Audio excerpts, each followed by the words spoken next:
ตัวแซ่บแซ่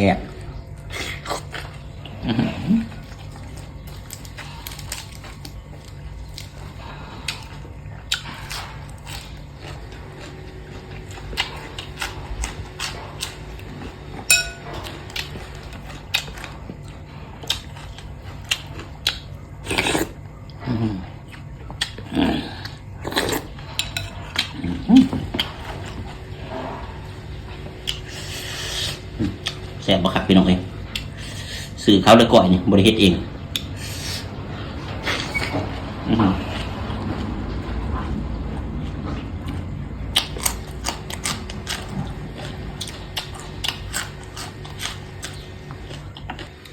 คือเก่าพี่น้องคือเก่าเห็นหนามิตรวากินพี่น้องเอ้ยบอกว่าลายใหญ่ห่างพี่น้องมื้อนี้ได้เป็นก้อยเนื้องัวพี่น้องก้อยเนื้องัว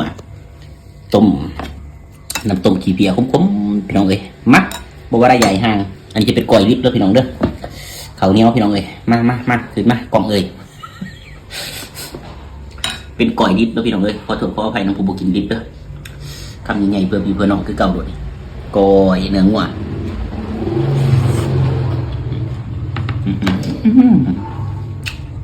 กัดมาเป็ดไป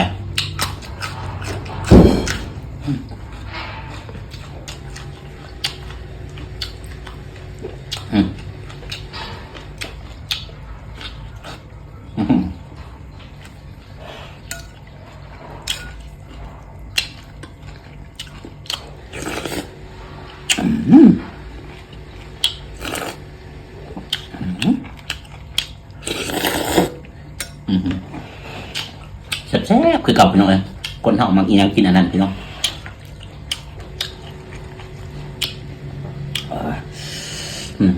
ตัวแซ่บแซ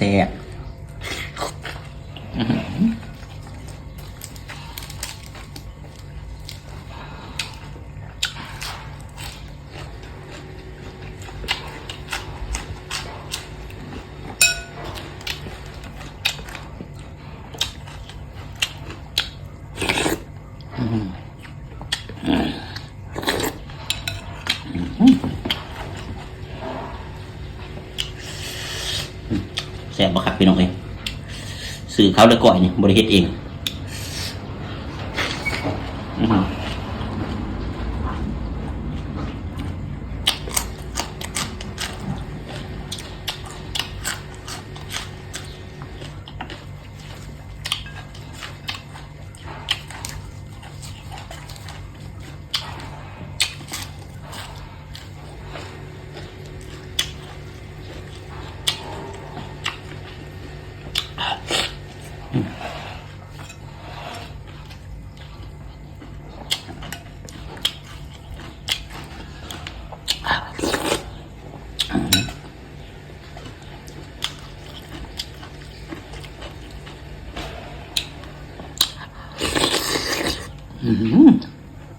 มีแห้งพักไปหน่อย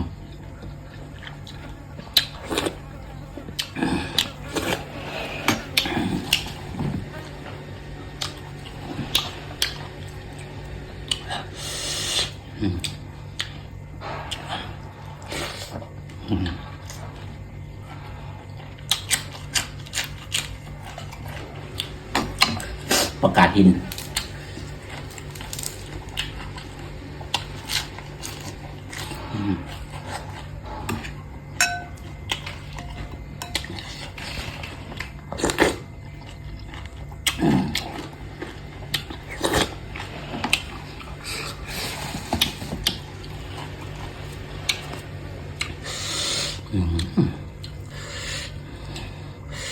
กินของหมัก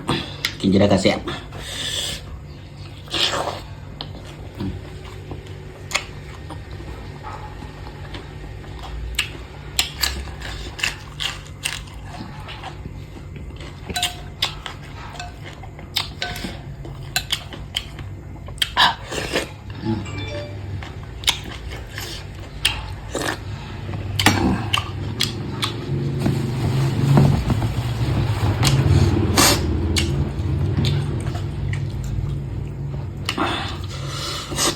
เนื้อสดๆพี่น้องเลยใส่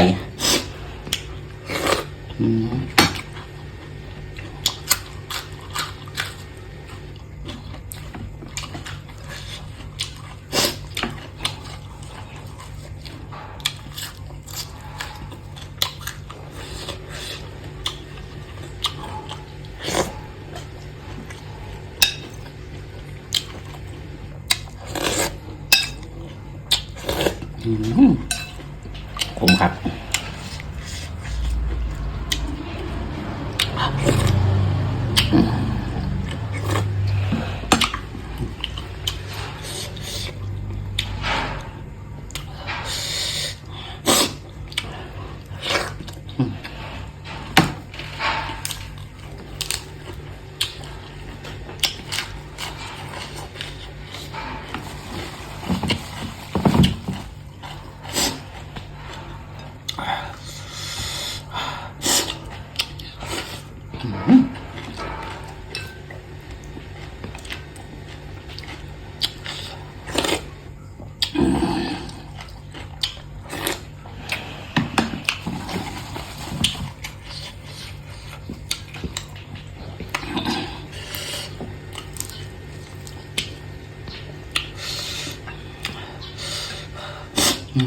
เผ็ดคักพี่น้องเว้ย